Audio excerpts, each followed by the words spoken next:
These are the voices of resilience, of courage, of families who refuse to let a diagnosis define them.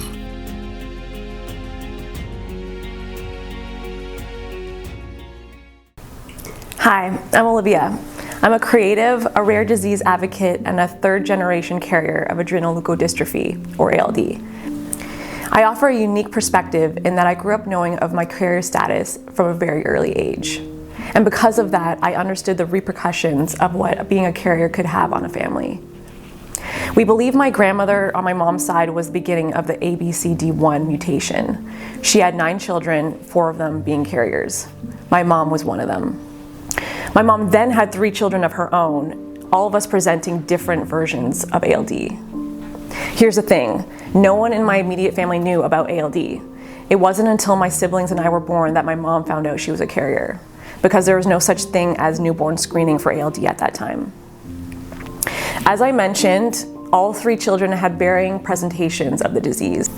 My eldest brother had cerebral ALD, my other brother now has adrenomyelin neuropathy, and for me, I'm an asymptomatic carrier of ALD. When I say I offer a unique perspective, it's because I witnessed a lot in my childhood. My parents went through great lengths to keep my brother alive, financially, physically, and emotionally. For as long as I could remember, my eldest brother was sick.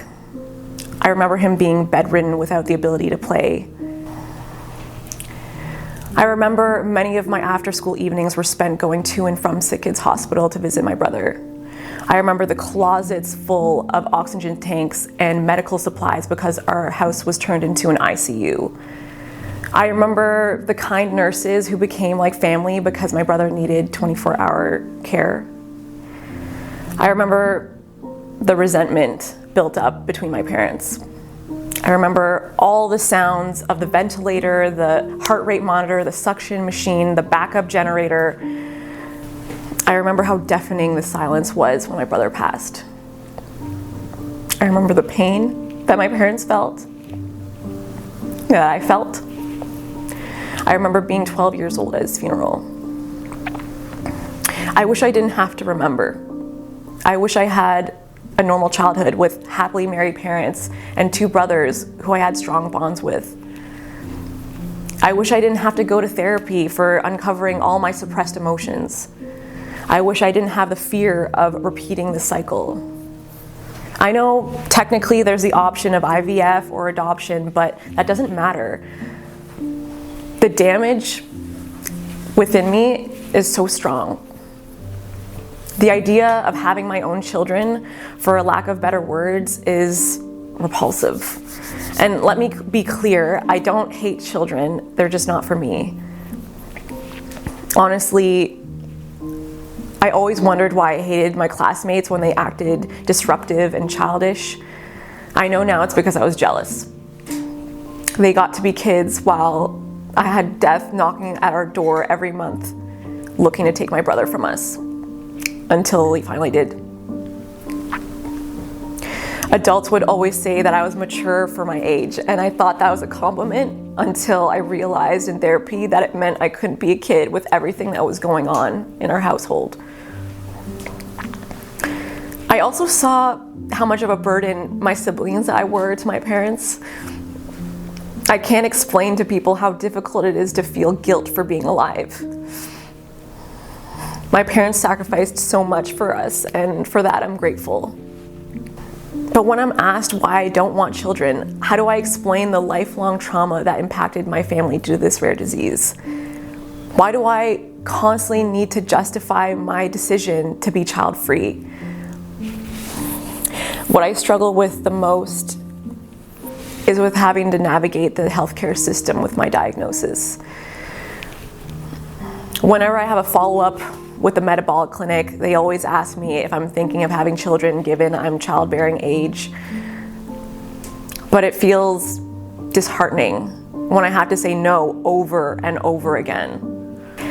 Instead of being repeatedly asked, I wish they'd just let me come to them if I felt any different. But guess what? I've been thinking of this since the death of my brother. That's 20 years. And nothing is different. I feel like I'm being disrespected because I have my reasons and I shouldn't need to defend my choices. Nothing can change my past, so I'm not going to change my mind even if they think I will. And yeah, I understand why they ask me, it's their job, but a little more empathy would be appreciated. I've endured a lot growing up, and I know I'm fortunate enough not to be physically affected by the disease, but emotionally, I'm a mess. Even with all the work I've put in through hours of therapy, my decision hasn't wavered. I'm often asked if I would have preferred to have learned about my diagnosis later on in life instead of in my childhood. The truth is, I don't know. I don't know life any other way. Would I have been constantly wondering if I had the disease, knowing it exists within my family? I would have had encountered different anxieties than the ones that I experienced. And I know diseases shouldn't define us, but this has been a huge part of my life and my identity. I've made deliberate choices because of how early I knew, and that also gave me time to grieve. Now, with all of that being said, finding community has been immensely important in this time of turmoil. Having a support group who understands me in what I've been through and what I have in store for my life takes a huge weight off of my chest. I don't feel isolated anymore. There's almost this instant bond when I meet someone within the community, not having to explain all of this because they have similar heartaches or obstacles breaks down barriers for deeper connection, and it's amazing. And my partner has been incredibly loving and healing for me. I just know that I'm not alone in this. And speaking of community, I'm thankful that I've found ways to give back. Sharing my story isn't easy, but it's necessary for people to know the impacts of rare diseases like ALD. I can be a voice for those who never got the chance to speak.